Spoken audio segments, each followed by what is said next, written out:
The doctor was dead, the fever took a house and night, and the only healer left was the woman this town had shut every door against.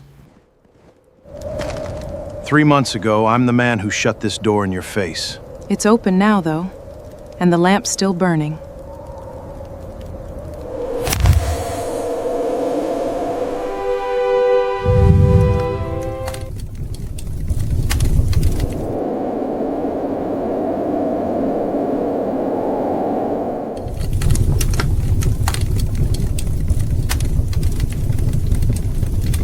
There's no lots for sale in town. Not this season. The man behind the land office counter said it the way you say a thing you have decided on before the door has finished opening.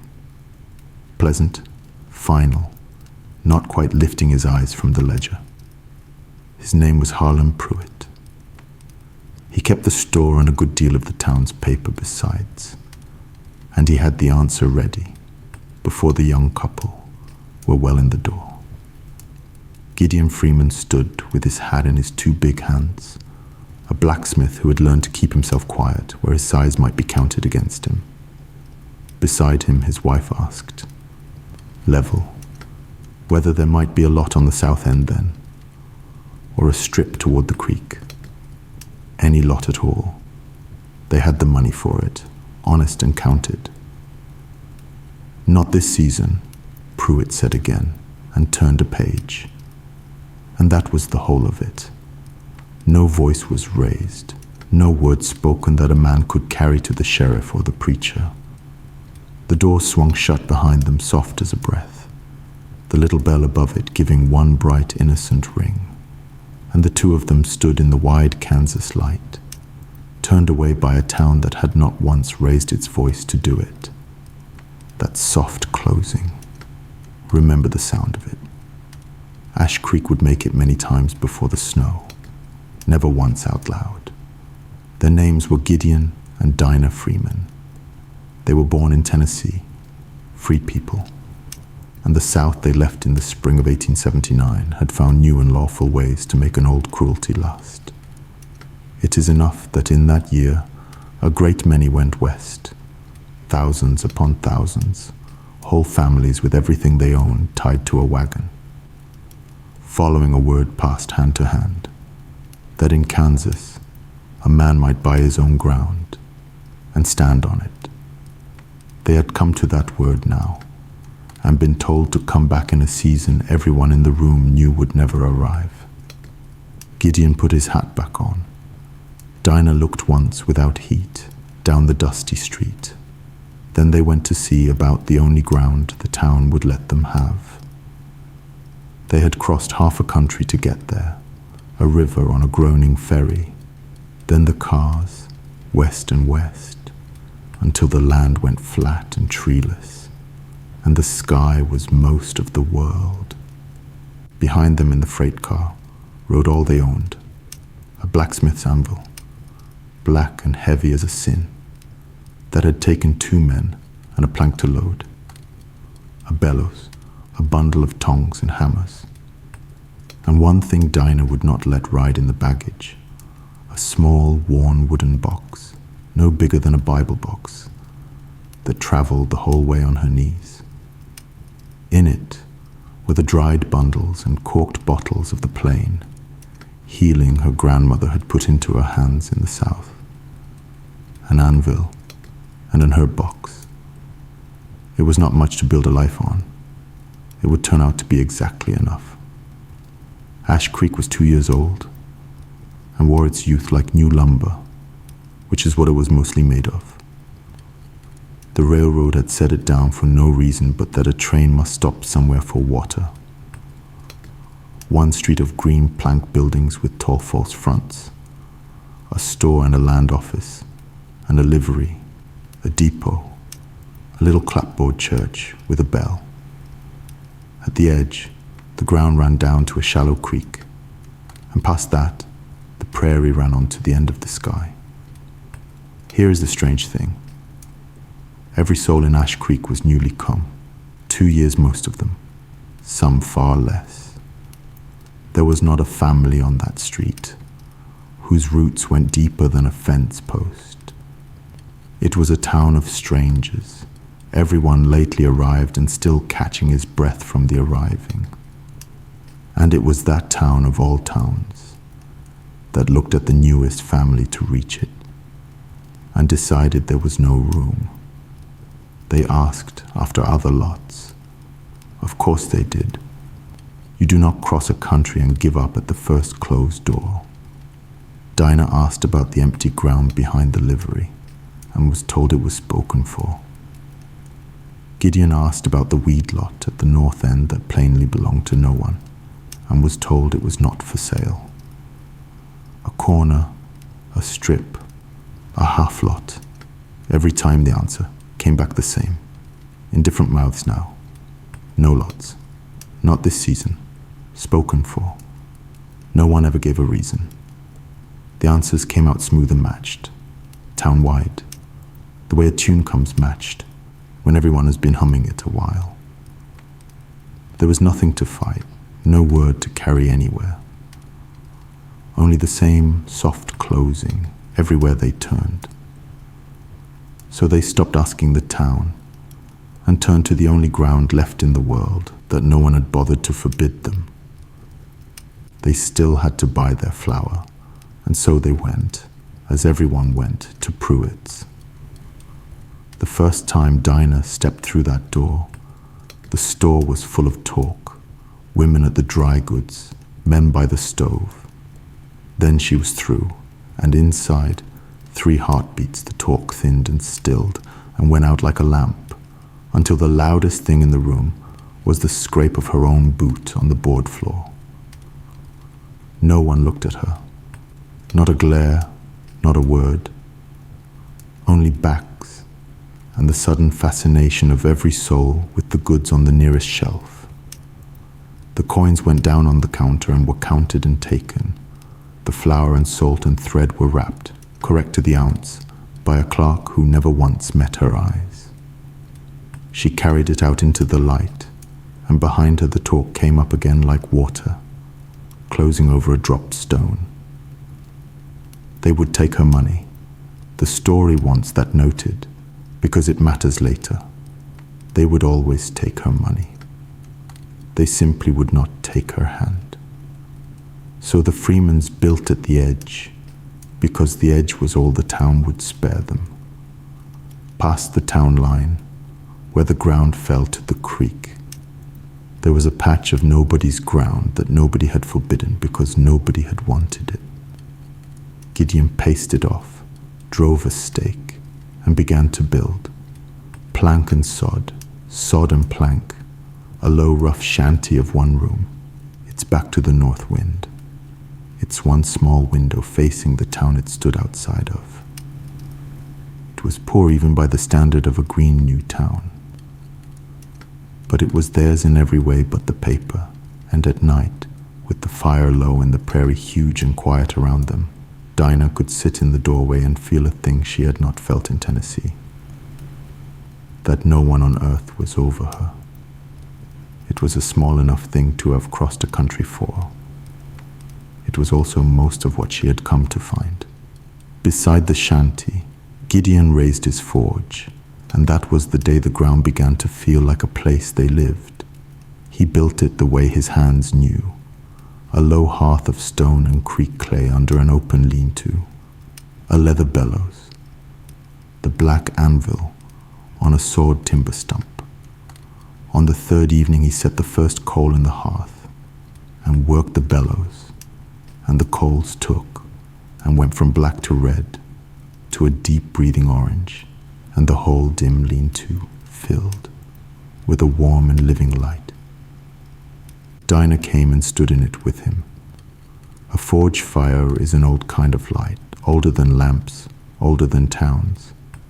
It warmed no one yet but the 2 of them, but it was lit, and it was theirs, and Gideon banked it careful for the night. Gideon Freeman was a fine smith. The trouble was never the work. The trouble was that the work did not come. He had a gift in his hands for iron that cannot be taught and can only be born. and the pieces he made those first weeks, for no customer, only to keep his hands from idleness, hung on the plank wall and shamed the rough shanty behind them, because no one came. A town needs its smith the way it needs its well, and Ash Creek had need enough.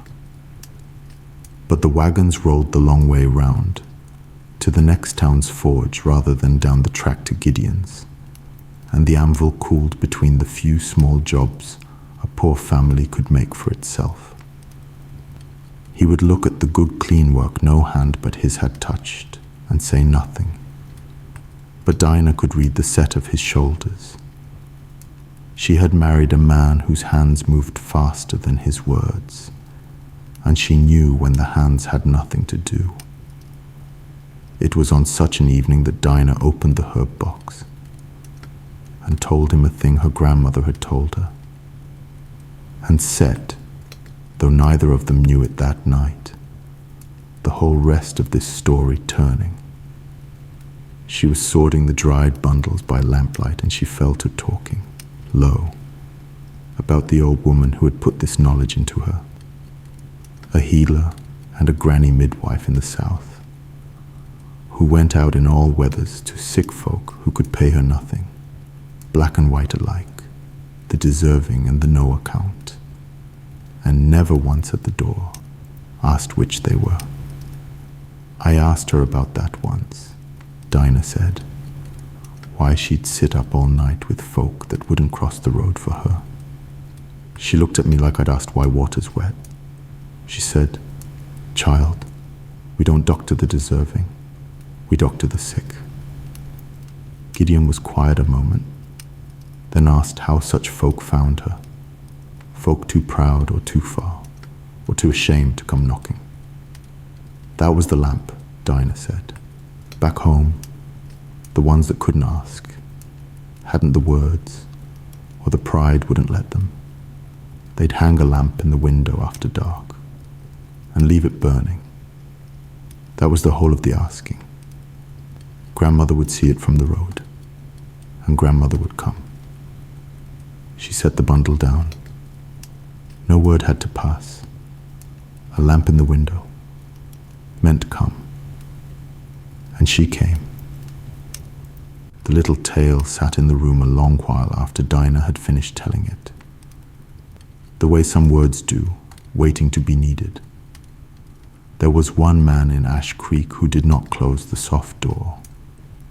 His name was Whitfield, and he was the town's doctor, and he was old. He came down the track one afternoon behind a tired horse and a tireder buggy, the near wheel wobbling on a cracked fellow. He climbed down stiff, a spare, stooped old fellow of 60-odd grey side whiskers, small steel spectacles. Looked at the wheel, looked at Gideon, and said he'd heard there was a smith out this way who knew his trade. And by God it appeared he'd heard right. Gideon mended it beautifully, because that was the only way he knew to mend anything. And then the old man did the thing that made him, in that town, a company of one. He paid the full fair price, counted into Gideon's palm without haggling, the way one working man pays another. "Cheap at twice the money," Whitfield said, climbing back up. "This buggy's held together with prayer and bad iron, and I've run out of the one and can't afford the other." And he rattled away up the track, the mended wheel running true. The only man in Ash Creek who had yet looked Gideon Freeman in the eye and called him Mister. On the Sabbath they went to church, because they were church folk, and because a lamp in a window is a kind of faith, and they kept faith with things. The town filed into the little clappered church and filled the plank pews shoulder to shoulder. The Freemans came in quiet, near the back, and sat, and a space opened around them. No one rose, no one spoke, no one made a show of moving, but the bench that would have held 4 more held only the 2 of them now, an arm's length of empty plank on either side, while the rest of the room sat crowded.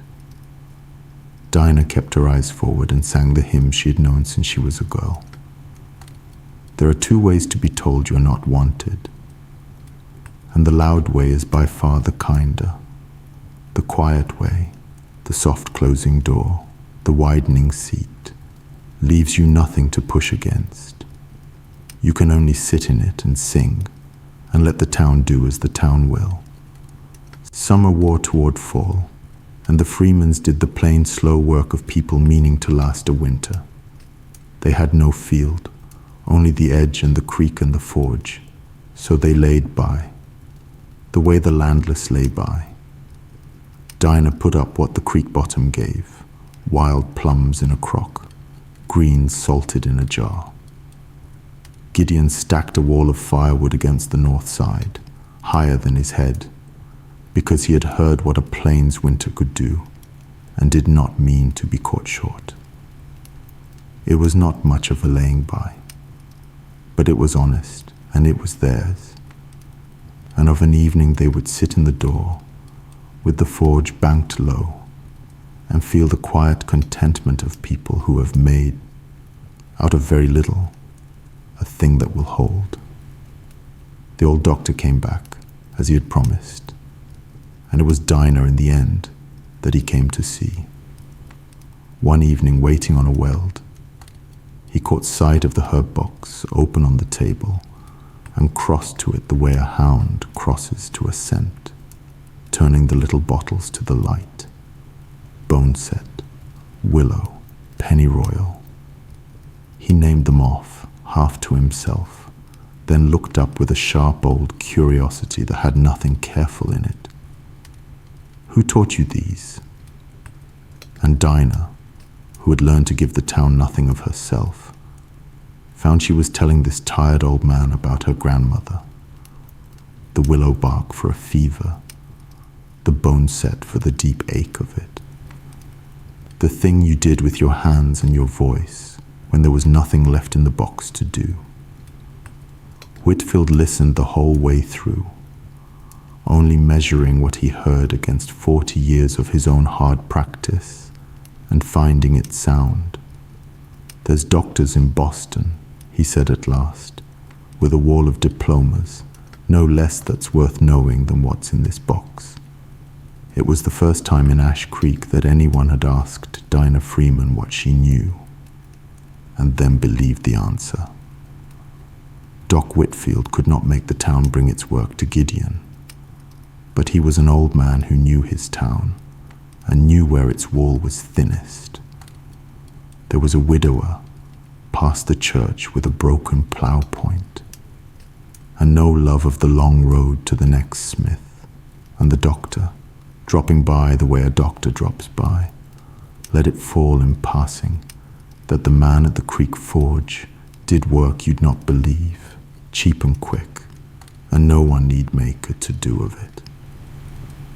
A few evenings later, a man came down the track on foot, at dusk, when the street was empty and no one was by to see which way he'd gone.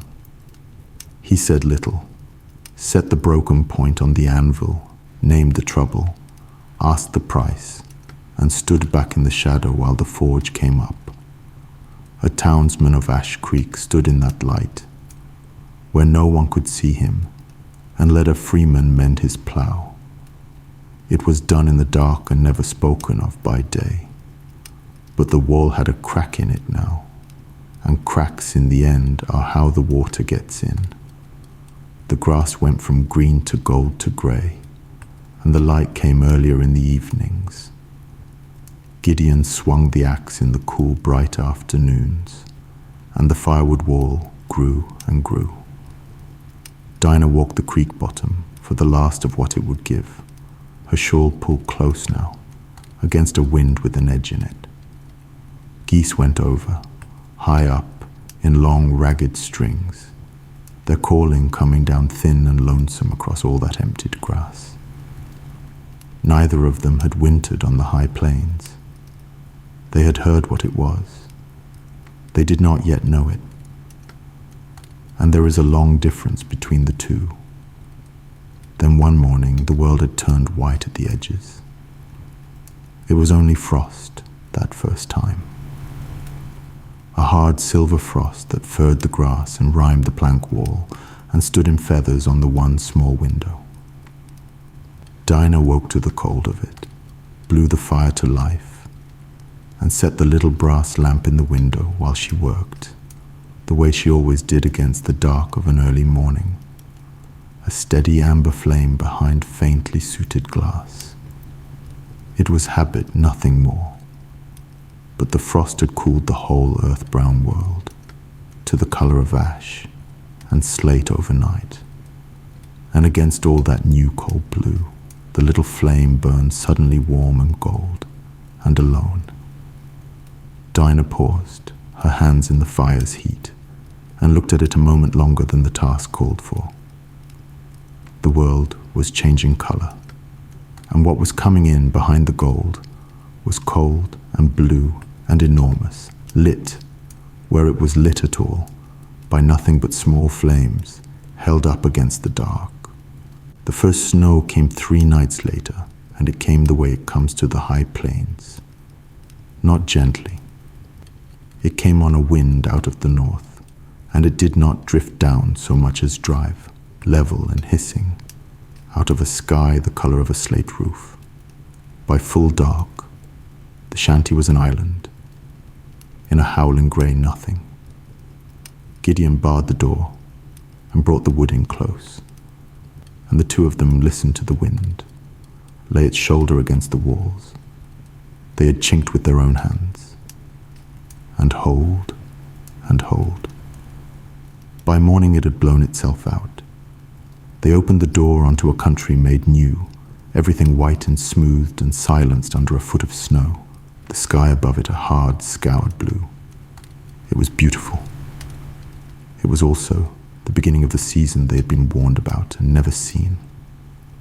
And it had come down between them and the town, a white and pathless mile of it, in a single night. That night, from their one window, they watched the town's lights come on across the snow. It was the clear, hard evening that follows a blizzard, and away over the white, the windows of Ash Creek lit up golden warm as the town sat to its suppers. A scattering of little bright squares along the dark street, each a room with a fire in it, each a warmth the freedmans could see and not share. Every one of those, Dinah said quiet, is a house that told us there was no room. Gideon came and stood behind her. He was not a man for many words, but he could feel his wife's meaning through the back of her shawl. And after a while he said the only thing there was to say, that they had a fire too and a roof, and each other, and that a warm window looks a deal warmer from out in the cold than it ever feels from inside. Dinah leaned back against him. It was true, and it helped, but she stood at the glass a while longer, not knowing, for she could not know, that before the winter was out, nearly every one of those windows would be lit for her, and begging. There was one window that night that stayed lit after the others had gone dark. The suppers ended and the lamps went out along the street, one and then another, as Ash Creek took itself to bed. But down near the near end one window stayed burning, low and steady, long after the rest had gone black. It was the doctor's, the surgery, where old Whitfield kept his bottles and his book and his worn leather bag, and where the old man was still awake at an hour. The whole rest of the town had given over to sleep. Dinah did not think much of it that night, but the story marks it. Of all the warm windows of Ash Creek, the one that burned longest and most alone was the doctor's, because the thing coming to Ash Creek that winter had already come, and old Amos Whitfield could hear it, and knew what it meant, and could not sleep, because on the wind that night, thin and far, came a sound. It carried the way sound carries after a snow, when the muffled world goes quiet enough to hear a thing a mile off. A cough, a child's cough, small and dry, from some dark house across the white. 2 of them, 3, and then a stillness, and then again. Dinah, half asleep, came awake without knowing why, and lay in the dark listening. It was nothing. A child coughs. Children cough all winter. She told herself so, and turned over. But her grandmother had taught her more than herbs, had taught her to listen, taught her that a cough has a color to it, and that some coughs are only the cold, and some are the cold, with something walking behind it. There was a color to this one that Dinah did not like, coming thin across the snow, and she lay a long time after it stopped, listening to a silence that had a shape to it now before she slept. In the grey of the next morning, the doctor's buggy went out into the snow and did not come back for a long time. Dinah saw it from the window. The tired horse, the patched buggy, the stooped shape of Whitfield hunched under a buffalo robe, breaking a track through the drifts toward the very house the cough had come from in the night. She looked out at noon. The buggy was not back. She looked at dusk. Not back. It came home after dark, the horse blowing and white-rimed, the old man climbing down so stiff and slow that Gideon started up to help before they saw he was only tired. Tired the way a man is tired who has spent a whole day doing a thing a day's work does not fix. He did not stop at the forge. He only lifted one hand across the snow, a small grey gesture, and went into his surgery and lit his lamp. And the lamp stayed lit again, long into the night. After that the town began, quietly, to draw itself in, the way a hand draws back from a stove it has learned is hot.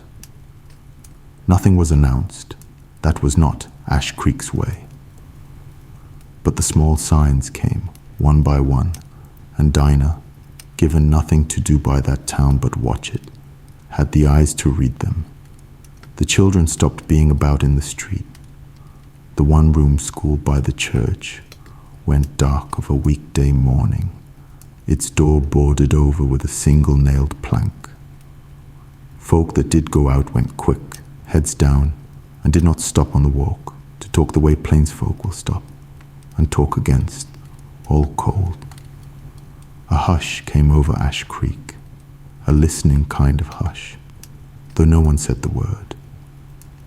Dinah watched the boarded school from her window and knew it for what it was. She had seen a town draw in like this before, in the south, in a sickness season.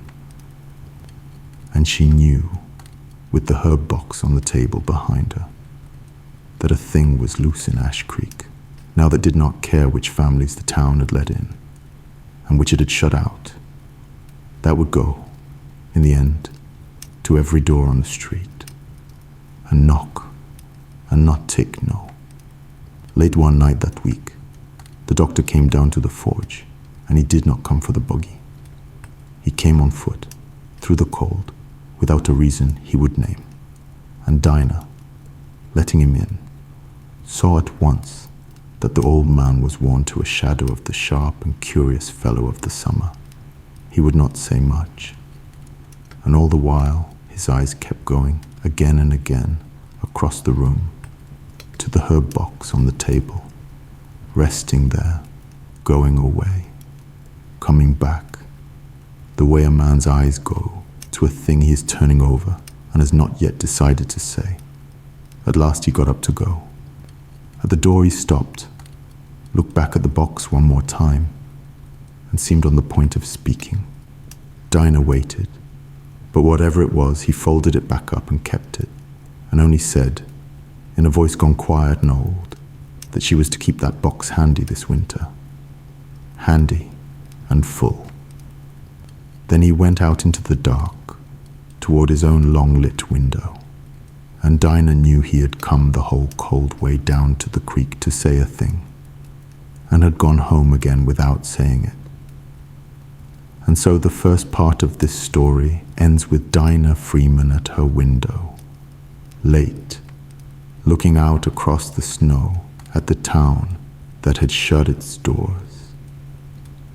One by one, as the nights went on, the warm windows of Ash Creek were going dark earlier, not to sleep now, but to something else, a town pulling its light in close and holding its breath.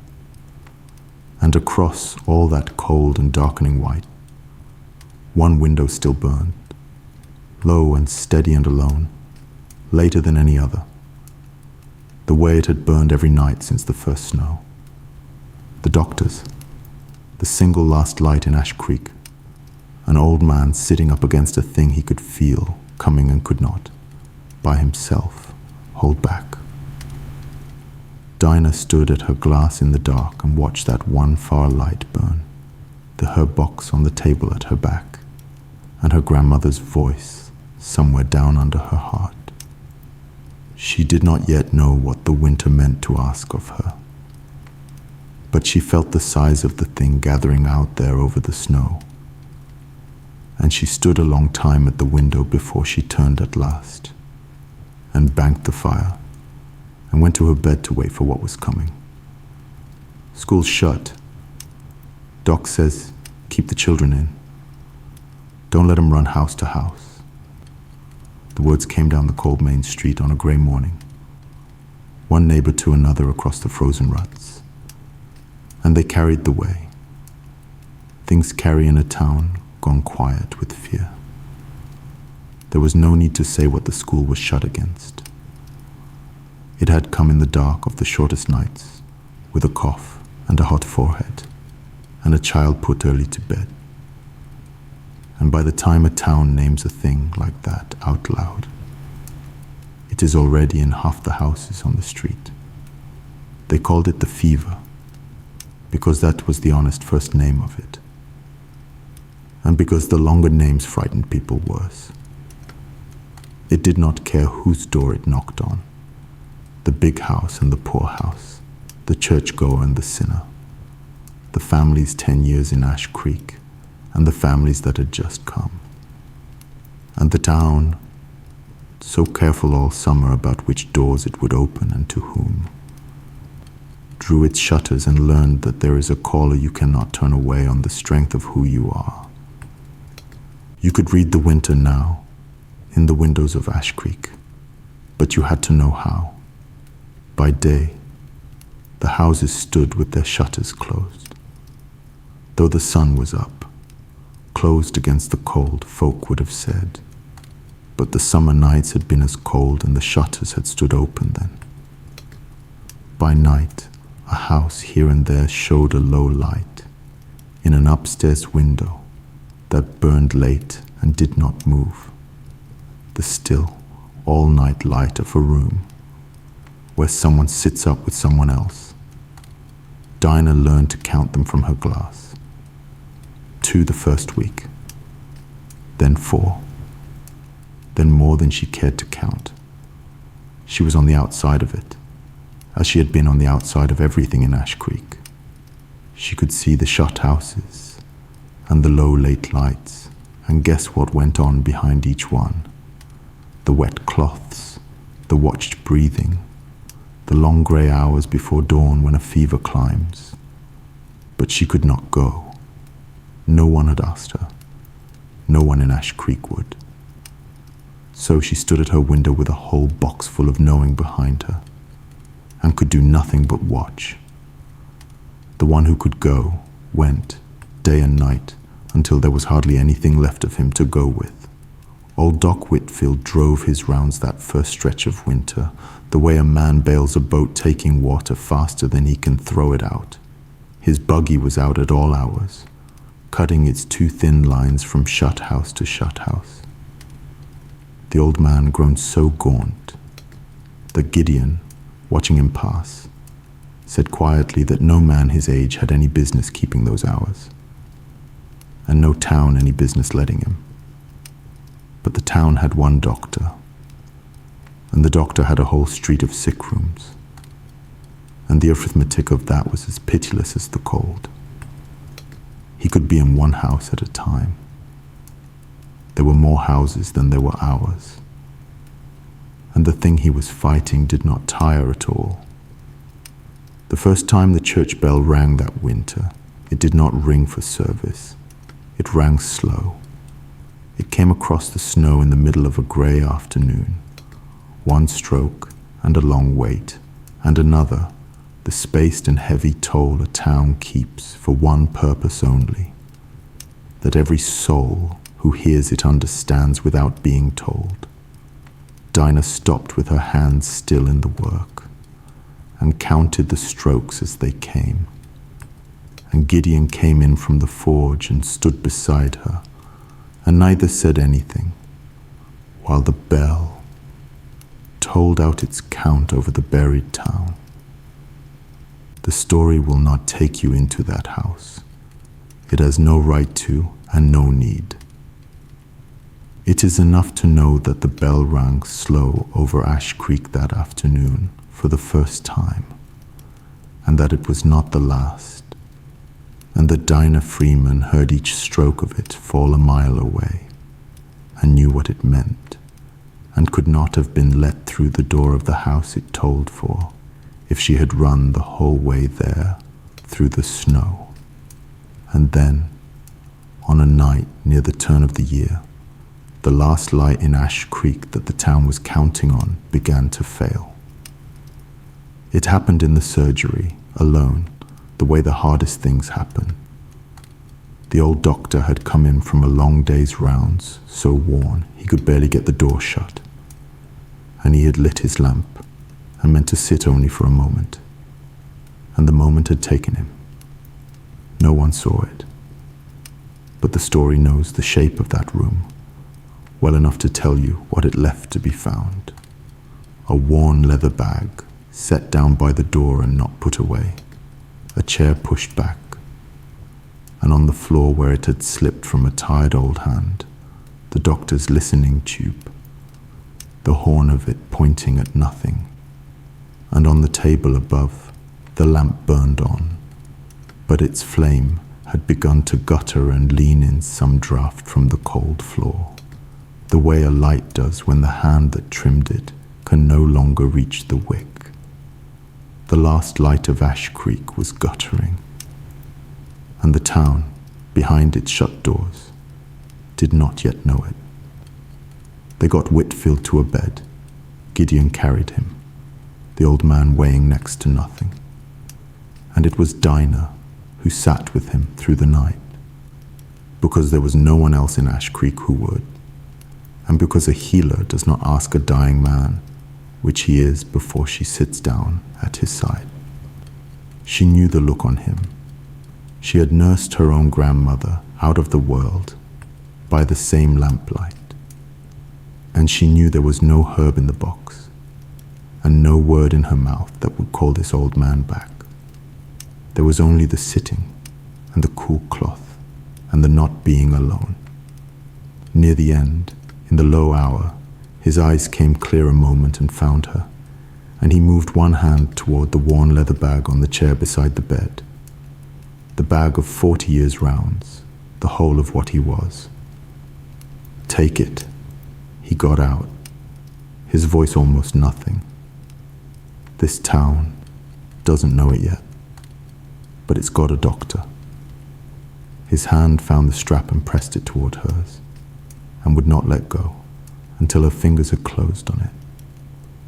In the house, it wouldn't let in.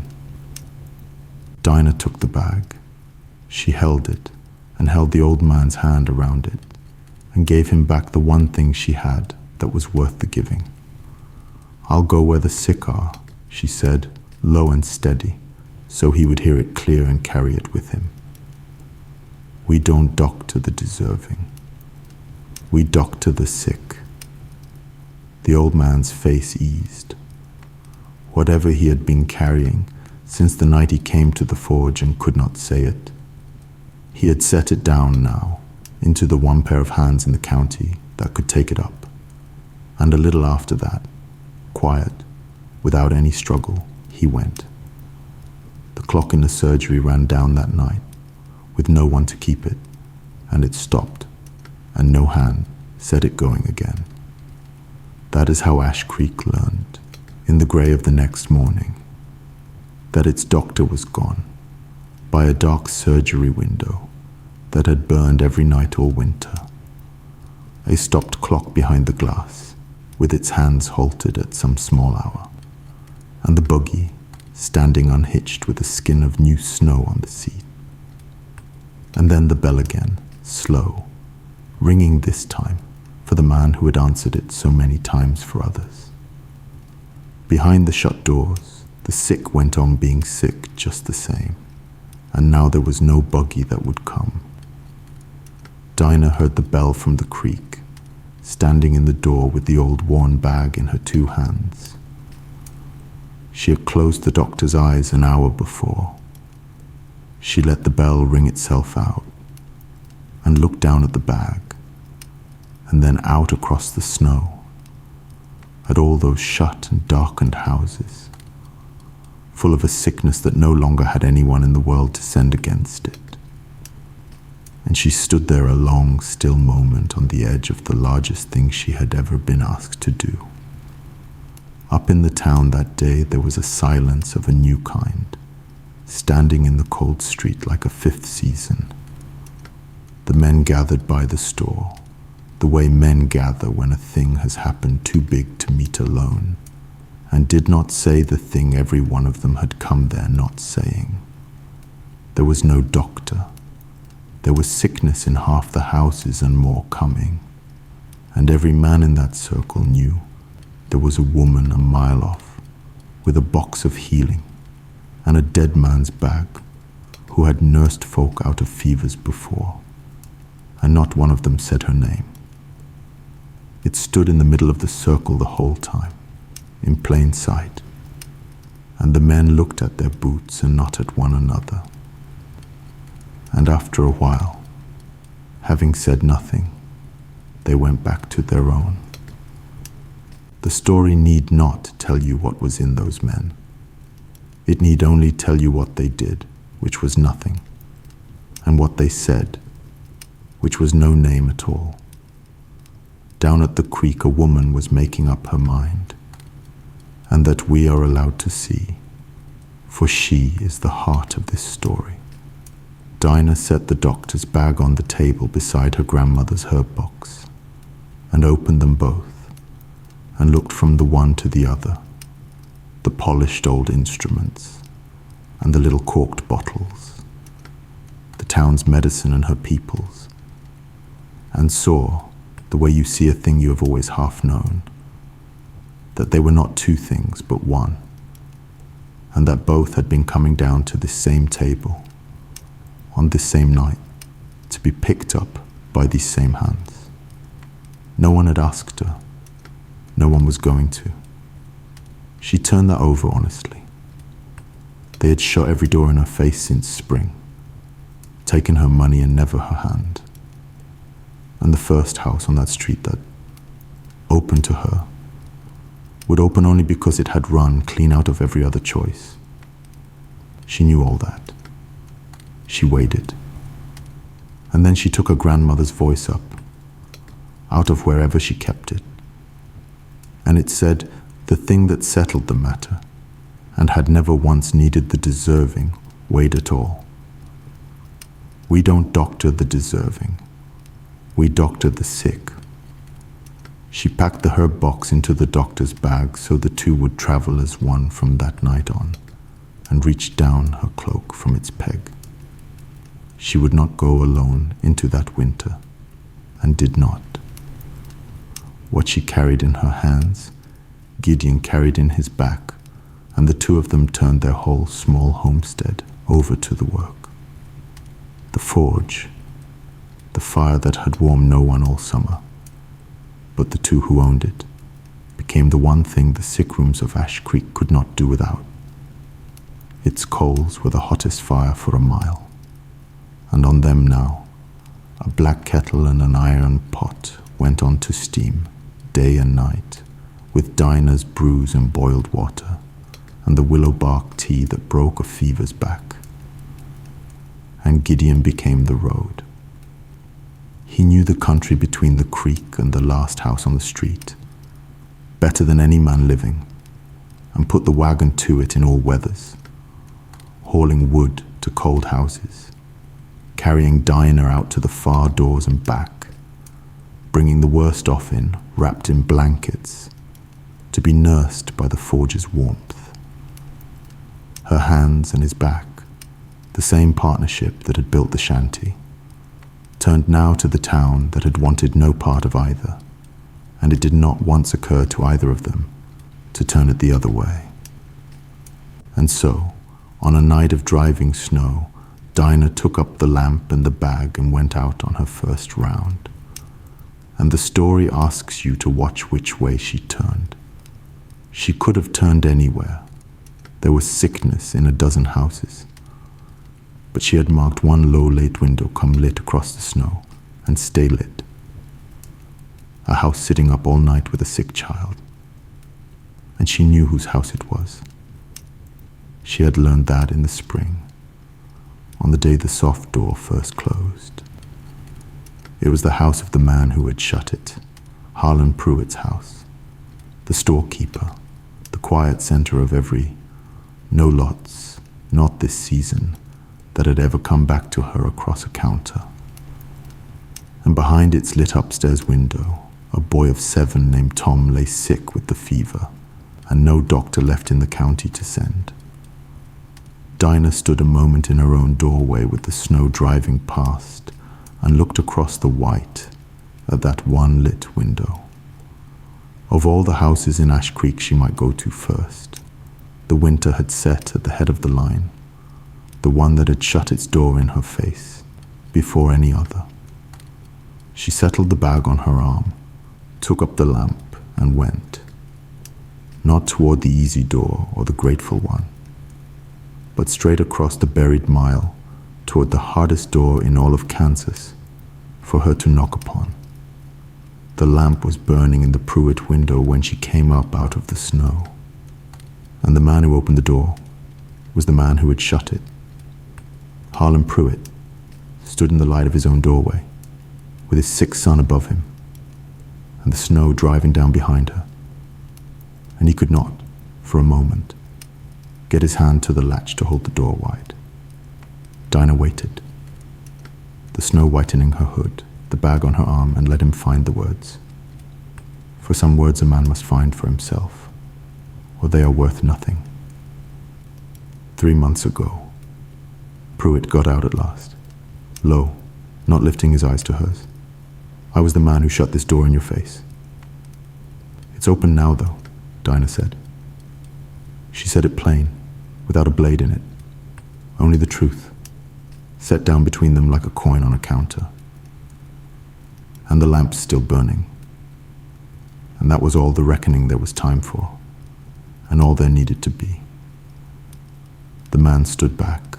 The door stayed open.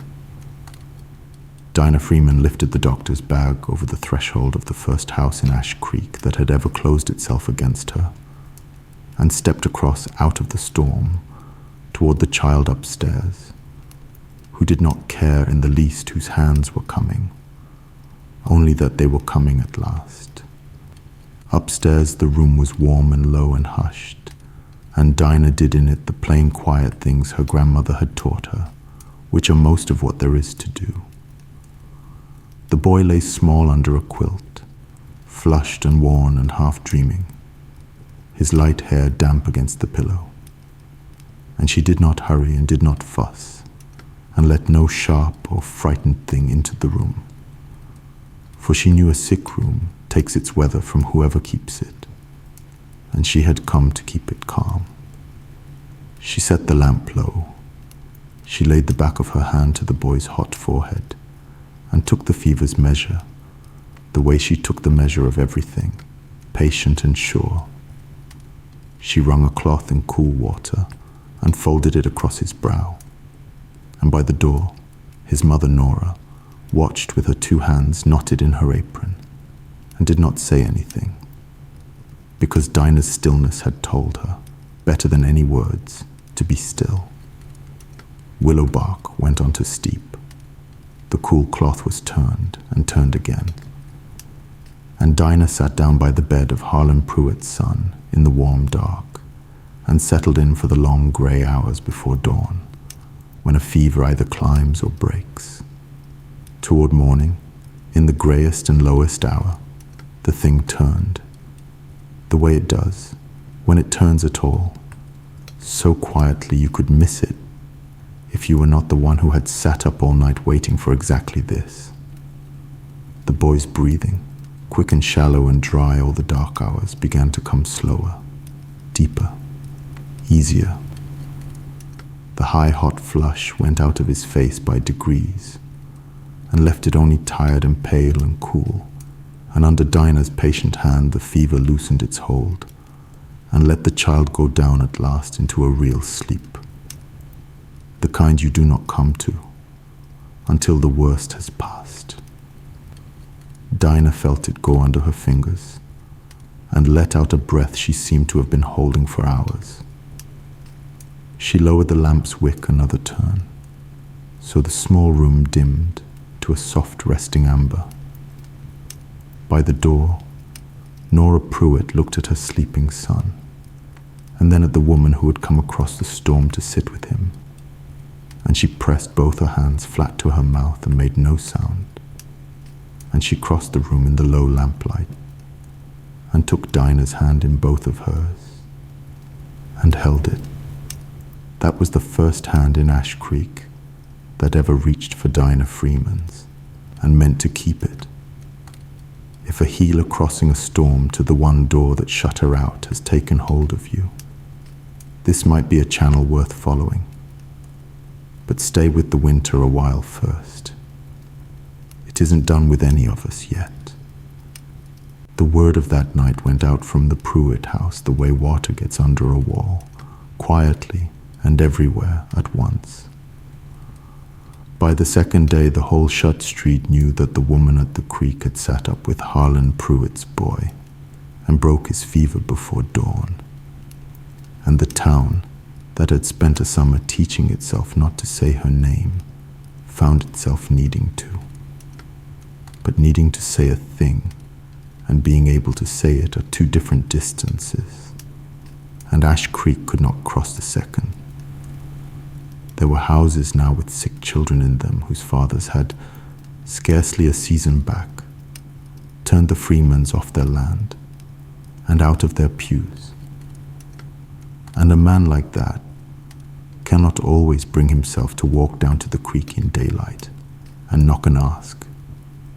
So Dinah, who understood pride better than the proud do, gave the town a way to ask without the asking, the oldest way she knew, carried up out of the South in her grandmother's memory. Hang a lamp in the window, she told them, told Nora, who told the next, who told the next. If there's sickness in your house and you can't come to me or can't bring yourself to, don't trouble over the words. Just set a lamp in the window after dark and leave it burning. I'll see it from the road. She said it simple and final, the whole of a covenant in 8 plain words. Hang a lamp in the window. I'll come. And so began the strangest nightly ritual that town ever kept, and the most beautiful. Each night now the lamps came on. One, the first evening, in a window that had been dark to her all summer, a small brave amber flame behind the frosted glass, the whole of an apology and a plea in a single lit wick, and no word needed to pass. The next night, 2. The night after, more. All down the dark street the little flames came up, one by one as the sickness moved house to house, each one meaning the plain thing the light had always meant in her grandmother's country. Come. And she came. Every time, in every weather, wading the drifts with the lamp in her hand and the bag on her arm. And Gideon came behind with the wagon and the wood, or waited at the forge, where the kettle never stopped steaming. The town called, and the woman it had shut out answered, and the snow came down over all of it, and told no one. And here is the bitter thread that ran through all of it, and the story will not pretend it was not there. By day the street did not know her. In the black cold hours the whole of Ash Creek would call her by lamplight and take her in and hold her hand at the bedside. But the morning came, and the shutters opened, and in the flat plain daylight of the main street, the town that had begged for her in the dark went back to not seeing her. Backs turned at the counter. Talk that thinned when she came through the door. By night they could not do without her. By day they could not be seen with her. And Dinah carried both truth at once, said nothing, and went on filling the bag each evening all the same. But daylight cracked once that week, the smallest crack, easy to miss.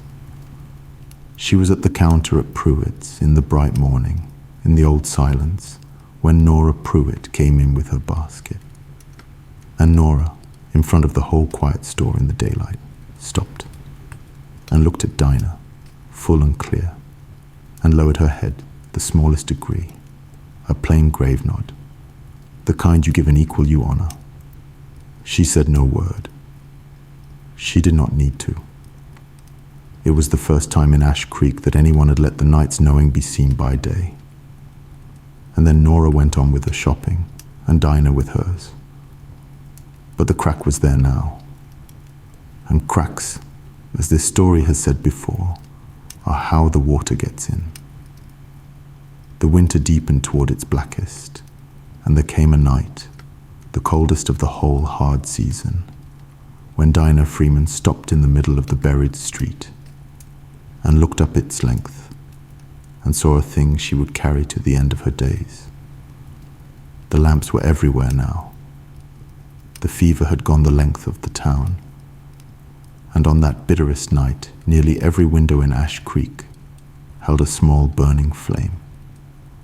A whole street of them, both sides, lamp after amber lamp strung along the dark and the snow. Every one lit for her, every one meaning come. The town that had shut every door in her face was calling her now from every window it owned, all at once. More asking than one woman could answer in a night or a week or a winter. She stood in the middle of it, with the bag heavy on her arm, and the snow coming down through all that lamplight. And for a moment the size of the thing nearly took her off her feet. And then she turned, out of habit, to look homeward down the track toward the creek, toward her own house. And her own window was dark.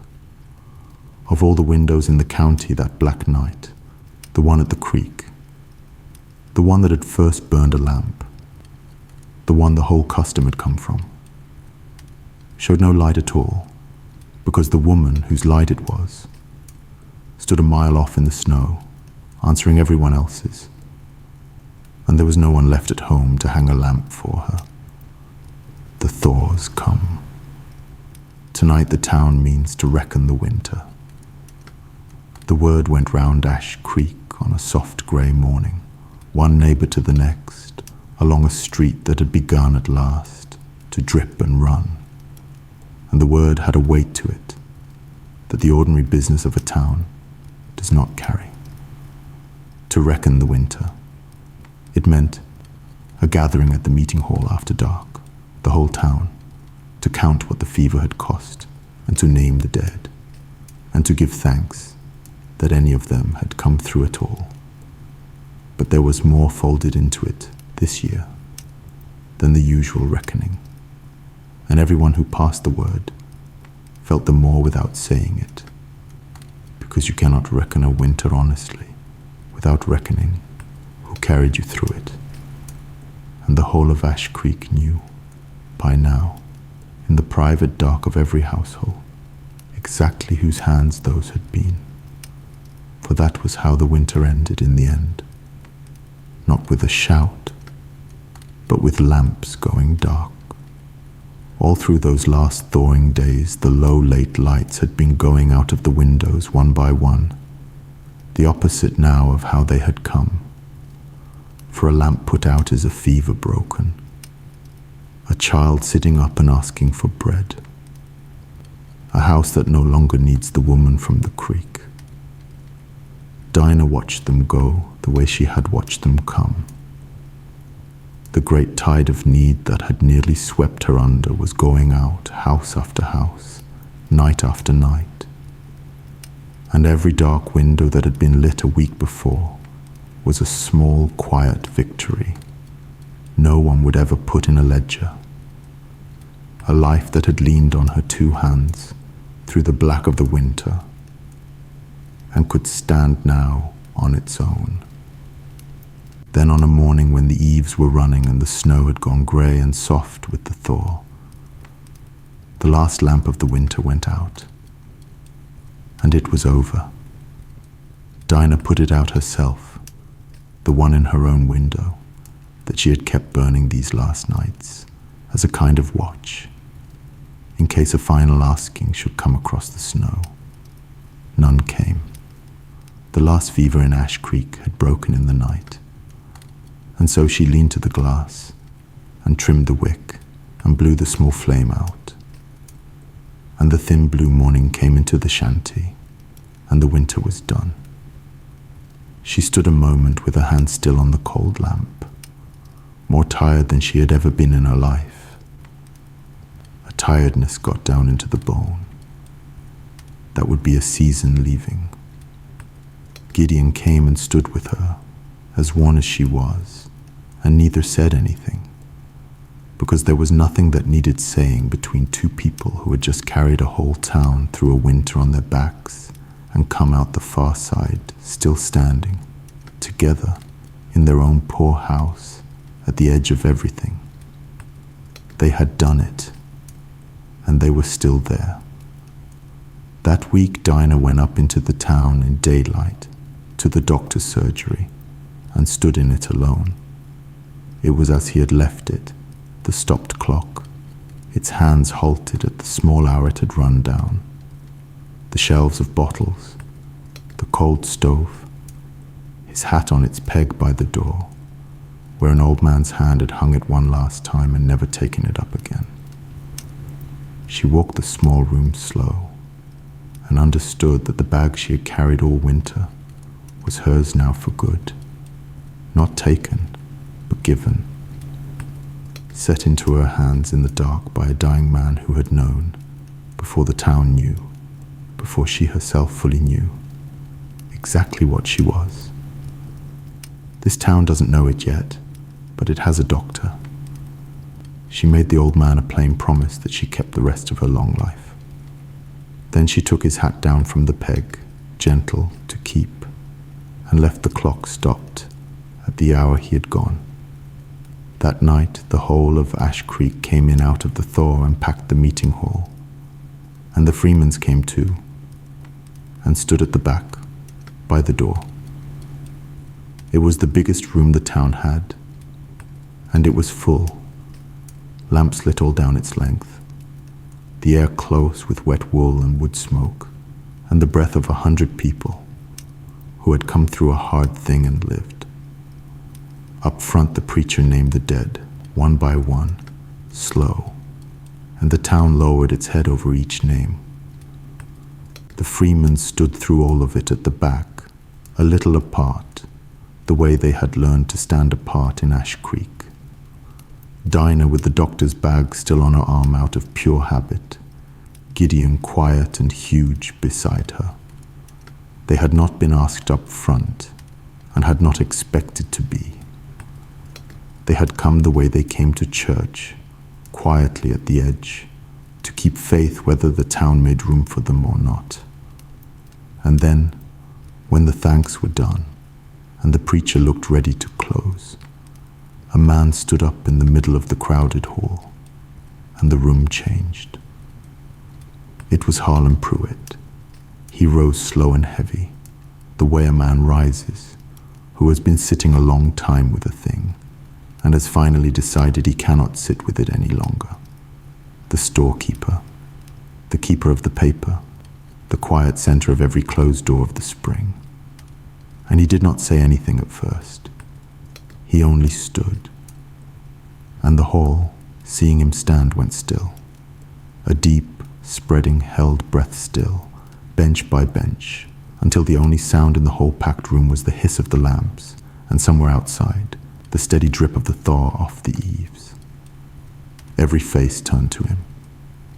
At the back, by the door, Dinah went still too, the bag on her arm, not knowing what was coming, for the town had surprised her in only one direction all year, and it was not this one.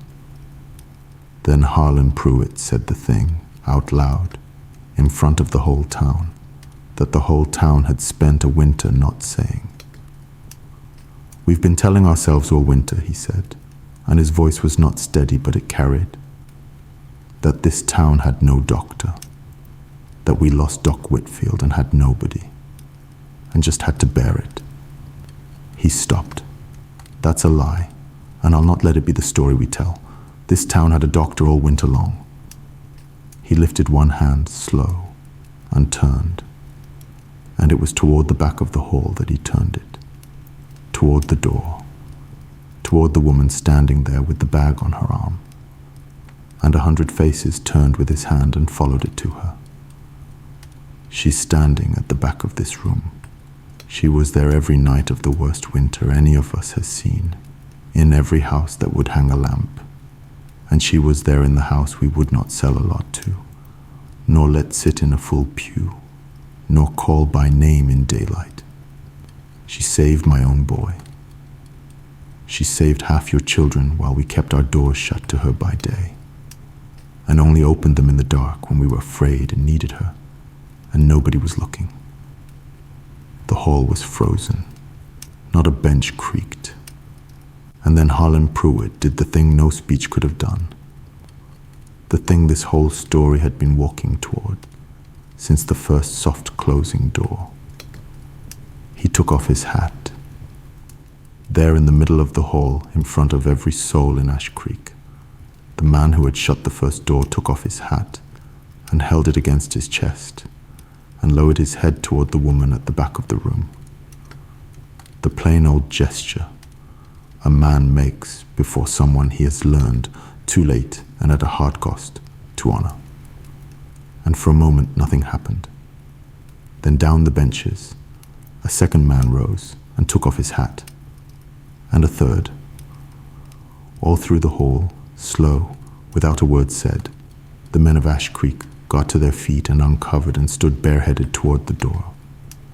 And the women lowered their heads, and the whole town that had turned its back on Dinah Freeman, by daylight for a year, turned now to face her, and stood.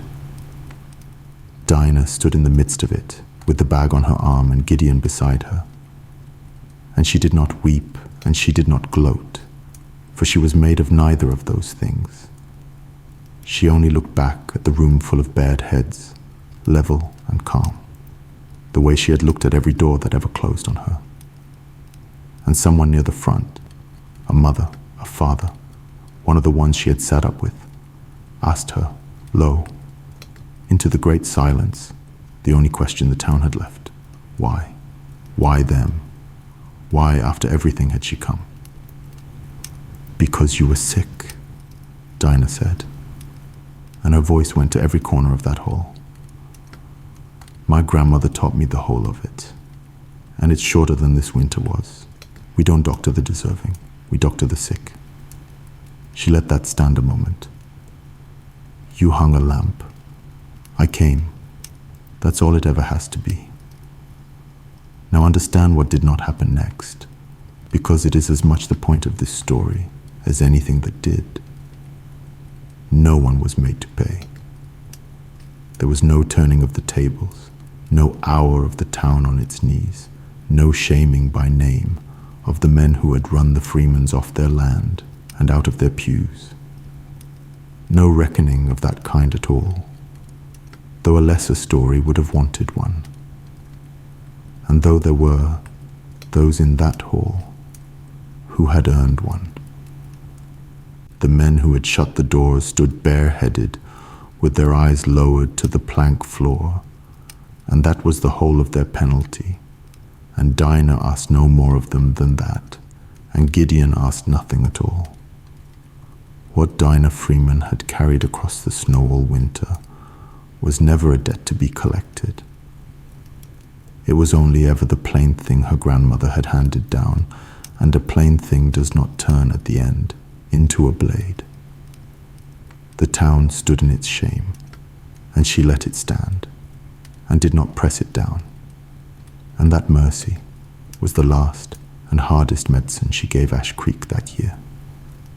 The daylight silence broke a few mornings later, for good, and it broke the way it had first cracked, through Nora Pruitt, over a market basket.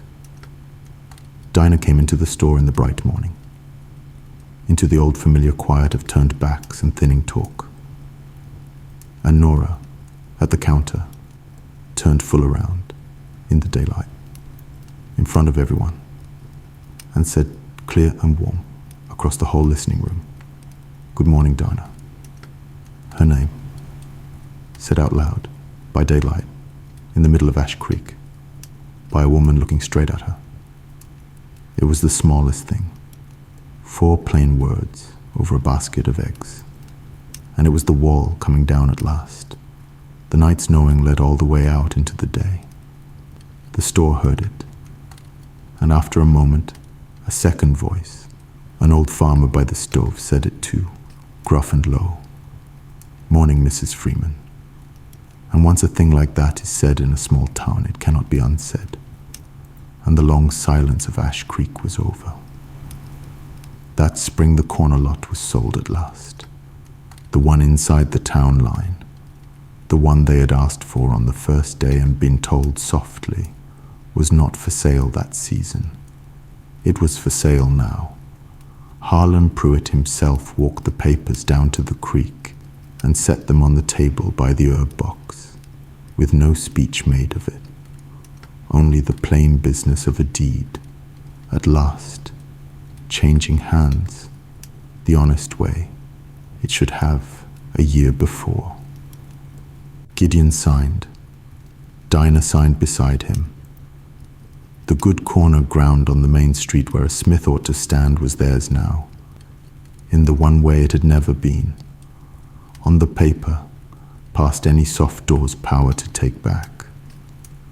Dinah looked at the 2 names in ink and thought of the long road up from Tennessee, the anvil and the herb box riding west on her knees, and everything that word Kansas had meant on all those winter nights of deciding to trust it. It had cost a whole winter more than they had thought to pay. But the deed was signed, and the ground was theirs, and no one on earth was over them. And then, that same spring, a thing happened at the forge that said more than any deed. The plows came. All the plows that had rolled the long way round to the next town smith for a year, all the sharpening the spring breaking called for. It came to the creek now, and then to the new lot on the main street where Gideon was raising his proper shop. It came in a line. There were mornings when a man could stand at the Freeman forge and see plow points and wagon tires and horses waiting to be shod, backed up in a row down the street, the whole town's ironwork come at last to the hands it had left cold for a year. Gideon worked them through one at a time, unhurried, sure. He did not crow over it. He was not a crowing man. He only kept the fire hot and the hammer swinging and let the plows come, one after another, down a street that had finally, a whole year late, brought him its work. The new forge on the main street lit its first fire that spring, and the meaning of it was not lost on anyone who had watched the year go by. It was the same forge, in a way, the same anvil, the same hung tools, the same craft in the same hands, but it stood inside the town line now, on ground with the freemen's names on it, where a town smith belongs. And when Gideon set the first coal in that new hearth, and the coals went from black to red to breathing orange, the warm living light of it fell out through the open front of the shop and onto the main street of Ash Creek. The fire that had warmed no one but two people at the edge of town, burning now at the very heart of the place. A forge on the street is a plain and public thing. It says, "Here is a smith, and here he stays." It had taken a river and a railroad and a winter and a whole season of soft closing doors to bring that fire in off the edge. But there it burned at last, on the street, in the open, in the light. The town asked Dinah that spring what it could do for her, what payment, what thanks, what setting right. And she asked for one thing, and it was not for herself. She asked them to keep the lamp, to make it a rule of the town that in any hard winter, in any house where sickness came and pride or fear or hard words stood in the way of the asking, folk could set a lamp in the window after dark, and someone would come. Not only her, anyone. Next winter, she told them, and every winter after, whoever it is, whatever house, hang a lamp in the window, and someone comes. That's the rule. That's all I'll have of you. And they kept it. A brass lamp was set up in the meeting hall where the whole town could see it, and the custom passed into the plain law of the place, down the generations, so that long after Dinah Freeman was gone, a stranger in Ash Creek on a winter night, seeing a lamp burning alone in a dark window, would know without being told what it meant and would go. Hang a lamp, and someone comes. It was the truest wage she was ever paid, and it outlived her by 100 years. And now the story comes round to where it started, the way the year comes round, for a year had turned, and it was first snow time again in Ash Creek. The grass had gone gold and grey again. The geese had gone over again in their long ragged strings. And one grey evening, the first snow came driving down out of the north the way it always came, and laid its white over the town and the creek and the new forge, and made the world new again, and cold and hushed. The colour went out of everything, but the small warm flames in the windows. Ash Creek settled into winter, the way plains towns settle in. But it was not the same town that had settled in a year before, behind its soft shut doors, and everyone in it knew the difference. And the lamp stood ready in the meeting hall, against whatever the season might bring. First snow again, and a lamp that year was about to burn in a window that had never yet had one lit for it. For this time, this first snow, the lit window was the Freeman's own. And this time, it was the town that came. Dinah's time had come round. Her first child was on the way, on a night of driving snow, out at the house by the creek.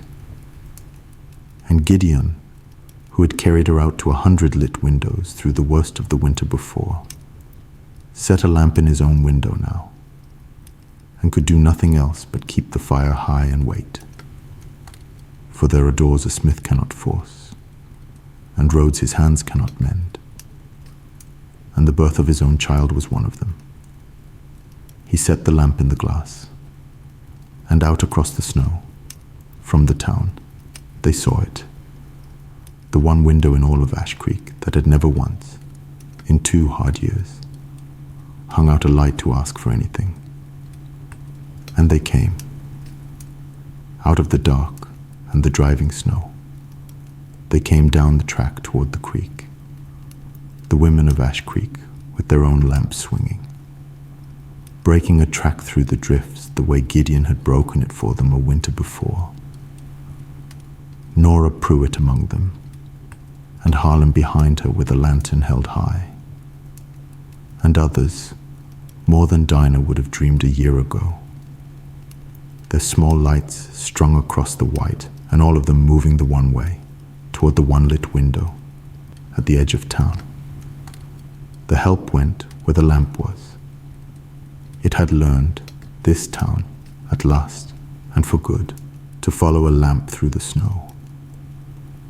And the footprints this time all ran toward the creek. By morning the snow had stopped, and the smoke stood up straight and blue from the forge chimney into a clean, cold sky. And from the shanty by the creek there came, thin and strong and new, the first cry of a daughter. She was born at first light, in the warm, with half the women of Ash Creek about the bed and the fire roaring and the kettle going. Born to a smith and a healer at the edge of a plains town that had shut its doors on them and learned over one hard winter to open them. Gideon stood in the doorway, with the cold morning at his back, and his daughter's cry in his ears, and could not say a word, which for Gideon was the fullest thing he could have said.